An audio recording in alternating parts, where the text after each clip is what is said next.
All right, now we'll shift over to the Tennessee game. We're early on in the first half here. Again, another set the tone type situation with Kentucky's defense.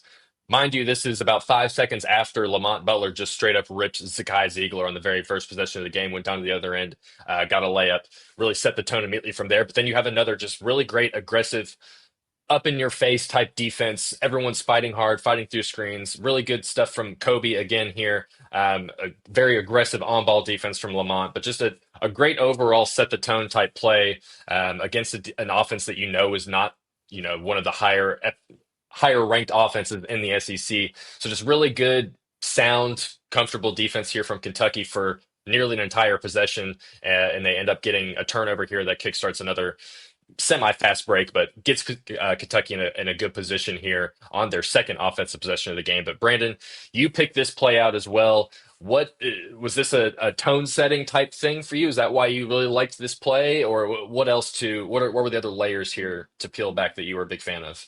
Yeah, I'm a fan of all five guys being so engaged here defensively. I think that a lot of times people kind of mistake different defensive miscues or lack of concentration, whatever it may be.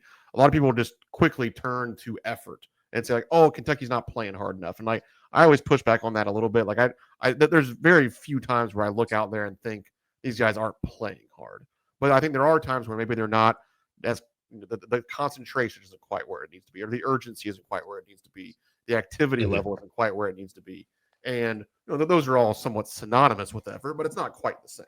And but to me, you can really see guys active here. I mean, like starting right there with the way Otega Owe pushes this catch outside of the scoring area. That's a big deal. Like instead of letting him catch the ball here, you're getting him to catch the ball out here. There's nothing he can really do with it from out there that's going to be super dangerous. And that's Chaz Lanier, who if he catches it here, he's probably just going to pull up and shoot it on you. Well, he's not going to shoot it out here when you're all the way up in his grill. You got Lamont Butler fighting through a little bit of a screen there. You get Kobe Brea. Doesn't really have to fight through the screen because Jemai Meshack can't shoot. Um, then Who really can good for that stuff team? here from Amari. Again, it's just activity level. Like instead of standing here and letting them curl into potentially a jump shot or letting him curl it and get downhill with some speed going to the rim, just that quick little stutter step, it makes him have to just catch it and pick it up and see what's going to happen. Can he hit the roll? No, because Amari recovers right away. And that's great. And then Butler follows the ball off of Ziegler because he can't shoot. And now you're clogging up the lane here. More ball pressure. Again, you're kind of pushing everything out outside of the scoring area, especially for Meshack. He's not going to shoot that. So now you have over half of the shot clock. All of Tennessee's offense has been, out in this range, which they're not going to really do anything with it there. Get downhill. I don't know if Butler kind of got a small piece of that or not, but he's in there to bother it enough. It's a right-handed driver driving it left, even at the high major Division I level. They're not as Hmm. comfortable doing that. Kobe Brea is all over him, driving it into the paint there, and you force a turnover. So I get excited about this because like we could have shown the play where Lamont Butler rips Zakai Ziegler and he goes down and lays it up. Like that's fun, but that's just Lamont Butler being good at defense. That's not Kentucky Yeah. being good at defense. Like this was Kentucky being good at defense. And let's face it, Zach, we don't have a whole lot of clips from this season of Kentucky just being really good at team defense. But this was an instance where all five guys played a role in this defensive possession to get this turnover. And you see some of just those little things again, the activity level, kind of stunting at the ball and recovering to your man quickly with urgency. Those sort of things matter, and they set the tone early in the game, and that was there for 40 minutes.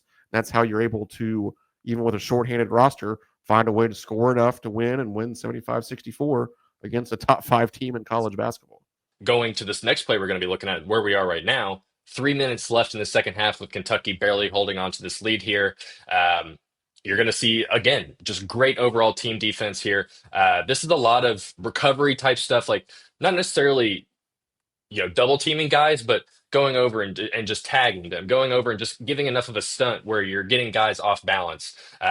You've got Owe just doing great individual defense. Andrew Carr, who will end up getting kind of beat a little bit here once the ball gets passed back out because his poor back is, I mean, it just has to be hurting him right now. Like he's just kind of struggling around, but still does good enough of a job to just kind of get himself in position where Kobe can step over, do a little bit of a tag, but not be completely on Zakai Ziegler. You can still be the great thing about Kobe is he's 6'7" and he's got long arms and he can easily defend shots like this.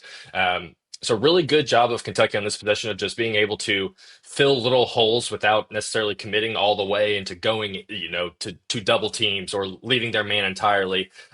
This was a moment where Kentucky had to get stops. There was, I don't know if it was maybe the possession after, possession before, something like that. Maybe a couple possessions before where they gave up three straight offensive rebounds and allowed a three in the corner, whatever it was. They did not do that here. They did a great job of finishing out this possession. Just really good overall team defense here. And it goes back to kind of what I was just saying of where, it's easy to defend really hard in the first minute of the game. How well are you going to do it in the final 3 minutes? Kobe Brea has been very adamant the last couple of press conferences about how he's like, I don't want to say that he wasn't trying as hard beforehand on defense, but it's almost like that's kind of what he is saying himself. Like, look, I know that if I just try my ass off the whole time and if I just fight as hard as I can and kind of what the synonyms that Brandon was talking about, like just staying connected, staying focused all the time, it's going to pay off. And you see it in a play like this right here where he's able to stunt at Zakai Ziegler, force him to kind of give that ball up in a spot where he could maybe finagle his way to the rim, and then force a very contested jump shot by a Tennessee team that just cannot make threes against Kentucky. So, Brandon, I'll let your coach brain go to work here. Yeah, this play again, like this is Kentucky being good at defense. That you have multiple guys involved in this. First off, Igor Milicic, he's been a thorn in Kentucky's side, right? Like he's been The able to only shoot it good in. player for them. Yeah, Yeah. he's been able to shoot it in against Kentucky, but he's not super comfortable doing a whole lot else. He's especially not super comfortable handling it out on the perimeter. So a smaller defender, an athletic defender like Otega Owe, let's get up in his grill and make him handle it some. And he doesn't really want to do that. So he passes it back out. Now he gets the ball. A really good closeout. Again, we're not worried about Milicic driving it on you. That's probably just not what he's going to do. Even if he does, guess what? Three's worth more than two. If he goes and Mm-hmm. dunks it, we'll live to fight another day. But these are the small plays right here that Kentucky hasn't been making very well this season. And let's face it, Tennessee makes it a little bit easier on you because you're allowed to help in the gaps because these dudes just can't shoot. Like we're Mm-hmm. not that worried about helping off of Zakai Ziegler because he's now 1 for 13 this season against Kentucky. I'll let the little guy shoot him every day and twice on Sunday.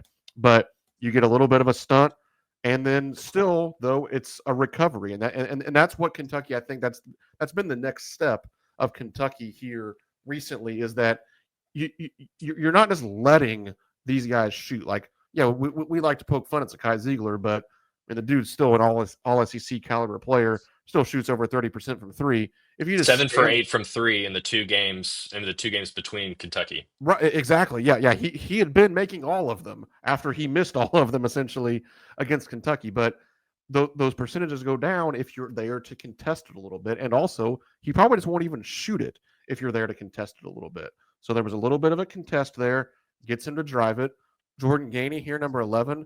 He's a good shooter, but not a great shooter. He's not Chaz Lanier. He's not a guy that you can't help off of. So now you get this kind of stunt and recover from a really long and active Kobe Bray. He's there to cut off that drive as Andrew Carr gets beat just a little bit, and Okpara has Amari sealed there. So like if he doesn't step in there, maybe Mm-hmm. Zakai can get to the rim and lay it up. But he steps in, but then is still close enough to go give like that's a really really tough contest. That I've talked a lot on Twitter recently about contested catch and shoot three percentage and uncontested catch and shoot three percentage. Those are things you can break down on synergy. This is a contested three, and contested threes don't go in at the percentage that uncontested threes do, Unless you're Kobe Brea shooting unless on the you're other Kobe end. Brea, and then you get a nice team rebound here. Which at this point in the game, I don't care if team rebounds it. I don't care if Amari Williams rebounds it. I don't care if Otega Owe rebounds it. Just get the ball and go play offense, and that's what Kentucky was able to do. They from the final media timeout through the end of the game, Kentucky got every single defensive rebound.